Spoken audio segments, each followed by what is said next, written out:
निपक्ष व निर्भीड वृत्तपत्र दैनिक आत्ताचा एक्सप्रेस। पुण्याच्या गेस्ट हाऊस मध्ये ठाकरे गटाच्या शिवसेनेच्या वतीनं अनिल गोटे जे माजी आमदार आहेत त्यांनी आरोप केला होता की 5 कोटी रुपये तिथे ठेवण्यात आले, 1,84,00,000 रुपये आमदारांना देण्यासाठी ठेवण्यात आले होते। 1,84,00,000 रुपये सापडलेले आहेत। हे कसले पैसे असतात? अधिकारी कसले पैसे घेऊन येतात? काय म्हणणं काय तुमचं? म्हणजे एकूणच राज्यात भ्रष्टाचाराला प्रचंड ऊत आलाय हे या ठिकाणी विशेष करून नमूद करावं लागेल। अधिकाऱ्यांनी हे पैसे गोळा करून जर आमदाराला देण्यासाठी पैसे गोळा केले असतील असा जर आरोप होत असेल तर मला वाटतं की पूर्णतः त्या जिल्ह्याची साफसफाई करण्याची आवश्यकता सुद्धा आहे।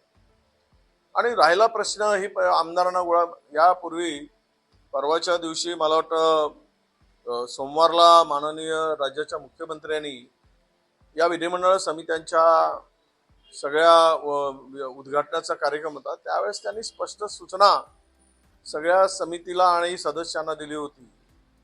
तरी पण महाराष्ट्राच्या आमदारावर अशा प्रकारचे आरोप होत असतील तर महाराष्ट्र उद्या मला वाटतं की लोकप्रतिनिधी म्हणून हे अत्यंत अपमानजनक आणि न सहन करणाराच हा प्रकार आहे असं मी मानतो। मुख्यमंत्र्यांनी स्पष्टपणे सूचना दिल्या होत्या की दौऱ्यावर जात असताना जरा काही प्रकार होतात, मनामध्ये दौरे बंद केलेत, बाहेर जिल्ह्यात जायचे आणि ते दौरे नंतर सुरू झालेत। तर मी मुख्यमंत्री किंवा आमच्या विधिमंडळाच्या आमच्या विधानसभेच्या अध्यक्षांना आणि विधान परिषदेच्या सभापती महोदयांना विनंती करणार आहे की हे दौरे होऊन असा प्रकार होत असेल आणि महाराष्ट्र बदनाम होत असेल आणि त्यामध्ये अधिकारी भ्रष्टाचार करून काळा पैसा जो काही गैरप्रकाराने जमा केलेला आहे तो गोळा करून जर आपलं पाप लपवण्यासाठी त्यावर पांघरून घालण्यासाठी अशा प्रकारे गोळा केला जात असेल तर मात्र यावर विचार करावा आणि पुढे हे दौरे करावेत की नाही करावे, जिल्हा स्तरावर केले तर मग त्यामध्ये कशी पारदर्शकता राहील या संदर्भात निश्चित विचार करण्याची विनंती मी अध्यक्ष आणि सभापती महोदयांना करणार आहे।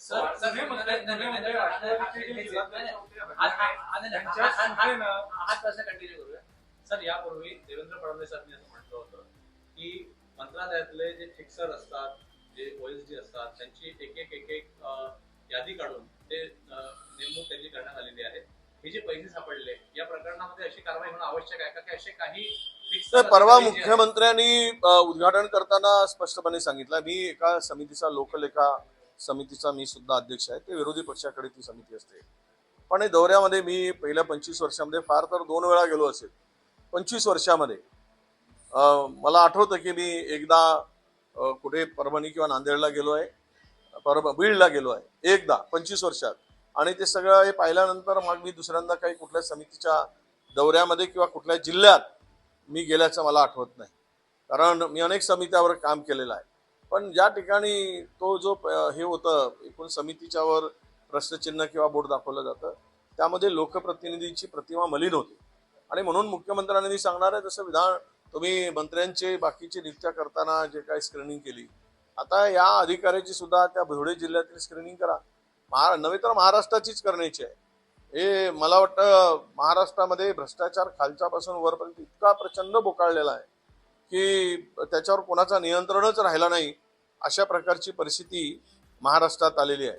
महाराष्ट्रात आता देवेंद्रजी म्हणत होते की स्वच्छ महाराष्ट्र करू, पण आता काल परवा ज्या काही मंत्रिमंडळामध्ये मित्र पक्षाचे सगळे काही सहभागी होत आहेत त्यावरून दाग कभी कभी अच्छा लगता है अशी म्हणण्याची पाळी सरकारवर आलेली आहे किंवा सरकारच्या प्रमुखावर आली काय हा प्रश्न आता या निमित्तानं निर्माण होतो आहे। पुणे जिल्ह्यातल्या राष्ट्रवादीचे जे अध्यक्ष आहेत त्यांच्या सुनेला हुंड्यासाठी आत्महत्या केल्याचं प्रकरण समोर आलेलं आहे। त्यांची त्या सुनेला आत्महत्या केली, तिची मुलगी देखील इतरत्र असल्याचं माहिती आहे।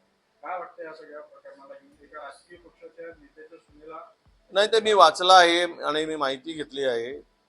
आता मला आमच्या रुपालीताई चाकणकर काय कारवाई करतात त्या कारण त्या सुद्धा महिला आयोगाच्या अध्यक्ष आहेत आणि त्यांच्याच पक्षाचा तो व्यक्ती आहे।